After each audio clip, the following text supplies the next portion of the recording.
There's no doubt that everyone has that one piece of media that they can always return to, no matter the amount of times they've experienced it in the past. Whether it's a video game, a film, or in this case for me, a television show, they're all able to provide us with a sense of comfort and ease. They're always there for us during the good and bad times of our lives. The latter two listed, and narrative-heavy video games, however, do a lot more than simply comfort us. They provide us with new experiences through repetitions and viewings, as we as an audience are constantly deriving new meaning by digging deeper into the themes that are present, or even noticing small aspects that we may have missed during previous viewings. These two forms of media, and narrative-heavy video games, also provide us with the experience of being able to become emotionally invested in the numerous characters and relate to the themes present the further we continue to progress through life. It's as if the media takes the form of a mirror, presenting us with a reflection of ourselves and the lives we have lived up to that moment of viewing. This reflection that's created can obviously alter as we continue to progress through life, offering us a unique experience of the media each and every time we choose to return to it. You've obviously read the title of this video, so you know which television series I'm able to relate these ideas to. But what you don't know is that I was 21 years late to the party. Yep, the first time I experienced the work which is yet to become a new genre itself, Shinichiro Watanabe's Cowboy Bebop, was this year, 2019, 21 years after its 1998 release in Japan, and 18 years after its 2001 release worldwide. For those who were once like me and have not yet blessed their eyes and ears with this masterpiece of an anime, I suggest you pause this video right now. All 26 episodes of the English dub are on YouTube at the time of this recording. For those who need a refresher, the show takes place during the year 2071 and follows an outcast of bounty hunters, Spike Spiegel, Jet Black, and Faye Valentine, as they deal with bounty heads and their unavoidable past, while Ed and Ein occasionally lend a hand. I think it's best to begin with how much I love the presentation and the visuals of the late 90s anime.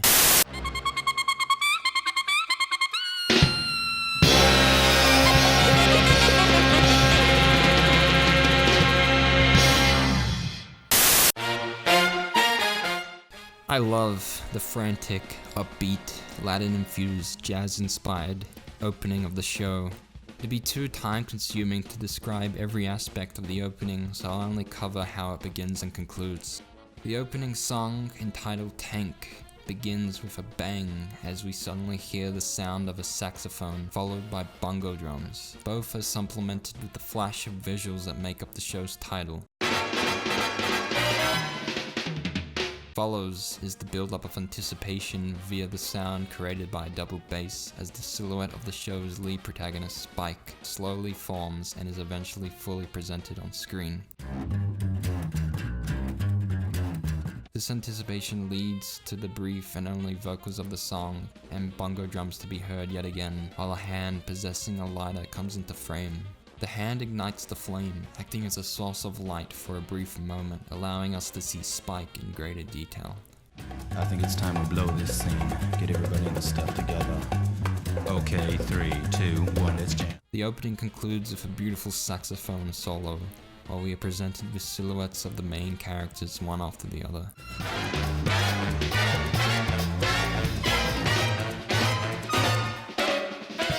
Each of the 4 silhouettes are layered on top of their own color, while the silhouettes perform a distinct action through exaggerated body language. All of these elements combined allow us to clarify which silhouette belongs to which character, especially for Jet, Spike, and Ed's, as their 3 silhouettes are close-ups. The concept of montage through rhythm editing and the rhythm of the visuals presented on screen is best showcased during this saxophone solo. It implements these concepts with the goal of further enhancing our experience, as the actions that occur on screen and how it cuts between these very actions match the tempo of the song.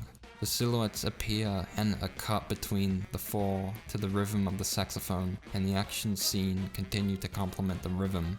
To sum it all up, this opening never fails to get me pumped up and excited. It literally hits my emotions like a tank, setting the tone of the upcoming episode as the majority begin on a lighthearted, playful note, just like its intro.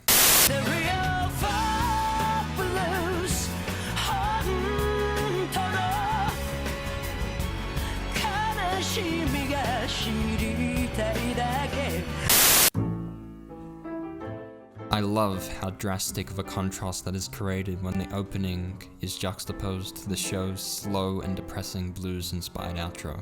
It ditches the frantic, upbeat montage present in the opening in favor of a much slower visual of still frames in a presentation format. These visuals give us a constant, non-linear reminder of Spike's past, but if we continue to dig deeper, we're actually given an insight into Spike's mentality. This is even more so when witnessing these visuals after episodes that have no relation to Spike's past, as they evoke the idea that he is always preoccupied with the memories of his past, even though his past would not have been mentioned or seen prior to the show's outro. The use of color is also an important aspect of this amazing outro, as the visuals are presented in black and white, which further separates it from the opening's harassment of vibrant colors. It's important to note the first and last visuals of the outro, as they are the only visuals to possess color in the form of a red rose. As explained before, these visuals are presented in a non-linear format, out of order.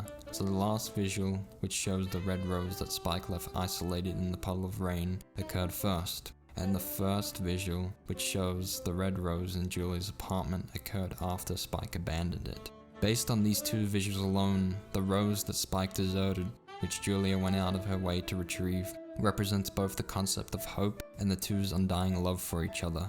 This symbolism provides us with a motive to why Spike chose to leave the rose to drown in the puddle.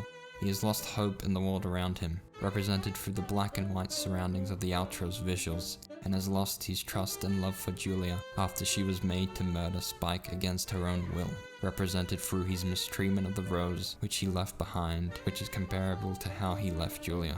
This symbolism also offers us with a reason to why Julia went out of her way to retrieve the rose and to later give Spike a similar appearing rose in session 25 of the show. Even though Spike chose to remove himself from Julia's life, Julia was not willing to lose hope in her and Spike's relationship and kept the rose due to it embodying their enduring relationship, its last strand of hope. I obviously can't forget how this blues-inspired outro is accomplished through the visuals being paired to the show's original song, the real folk blues, which even its Japanese lyrics, when translated to English, are able to reference aspects of Spike's earlier life. Some notable lyrics include "Sitting in muddy water isn't such a bad life," which is obviously referring to the previously mentioned symbolism of the rose, the current state of the relationship between Spike and Julia, since Spike has no problem with leaving it and her behind after the betrayal he experienced. And the lyrics, "Watching tomorrow with one eye while keeping the other on yesterday," referring to Spike's artificial and real eye, and the conflicting duality between the two.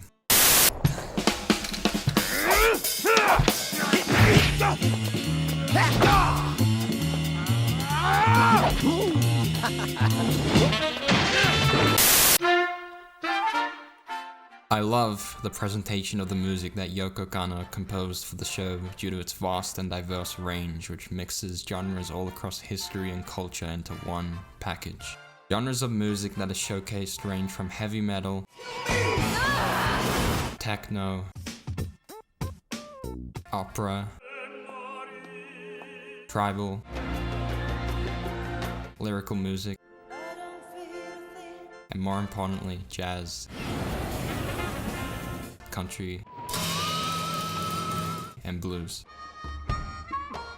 Jazz being the more prominent due to the show being named after a form of jazz created in the 1940s that is famous for its frantic tempo. The music of the show is implemented in such a way to ensure that it is always used to its full potential, enhancing our overall experience of a scene, whether it contains blood-pumping action that uses jazz, or contains emotional themes that uses blues. In general, the majority of music heard is used to accompany what is occurring on screen. It forces us to rely on both visual and audio to derive experience from a scene, instead of solely focusing on one of the two, as the experience would be lost, would no longer be the same. Wendy Lee, the voice of Faye for the show's English dub, also understands the importance of the show's music.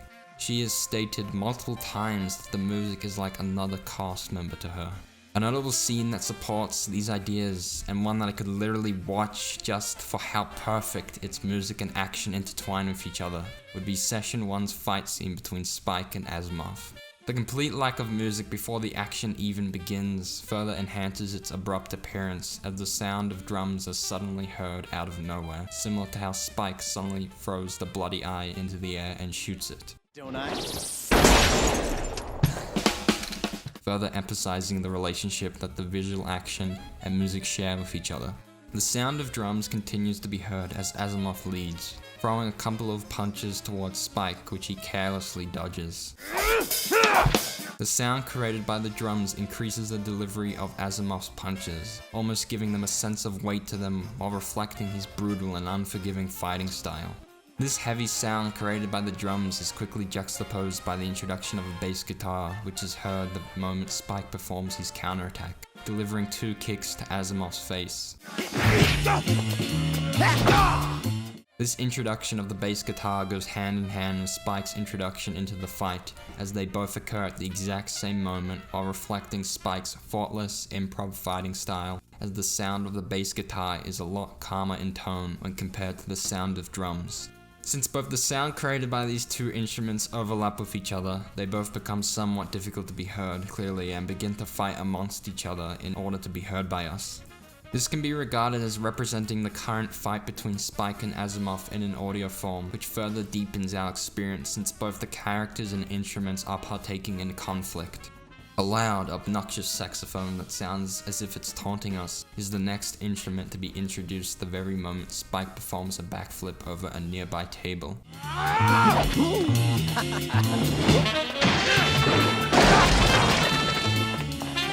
You trust your eyes too much, Asimov. You're not a chameleon, you know. You can't see everywhere at once. The sound created by this instrument feels a lot more upbeat due to the bubbly nature of a saxophone while sounding higher in volume when compared to the 2 other instruments. This difference in instrument tone conveys Spike's now more playful attitude towards the fight, evident when seen jumping over the table and throwing quips towards Asimov. A second saxophone is introduced into this chaos of fighting instruments the moment Asimov grunts from Spike's blow to the face.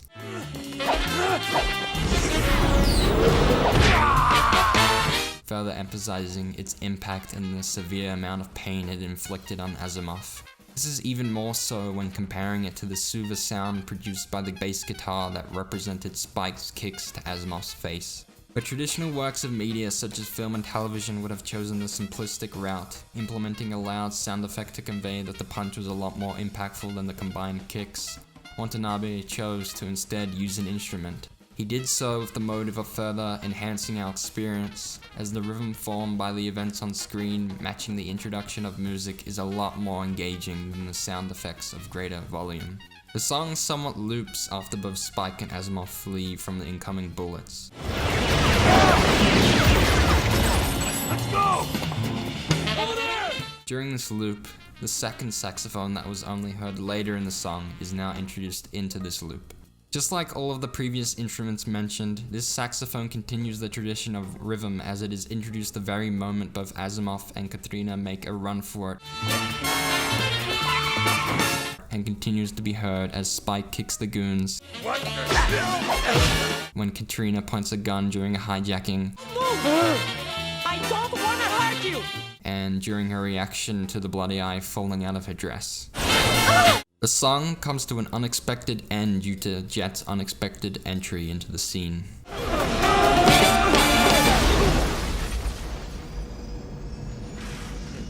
Now, here's the scene without its audio. I can assure you that the experience is completely lost and is a lot less engaging.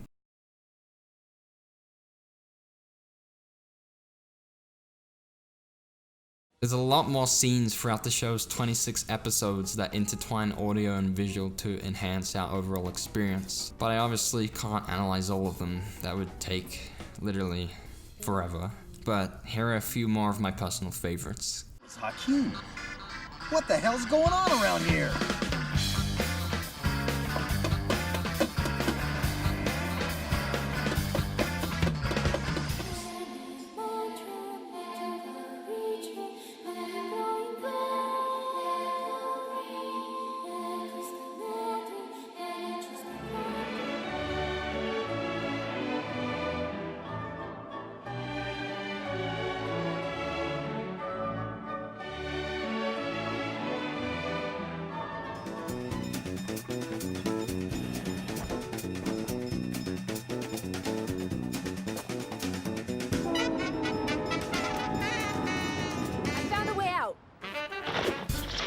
What? Hey, whoa! Idiot. Shit!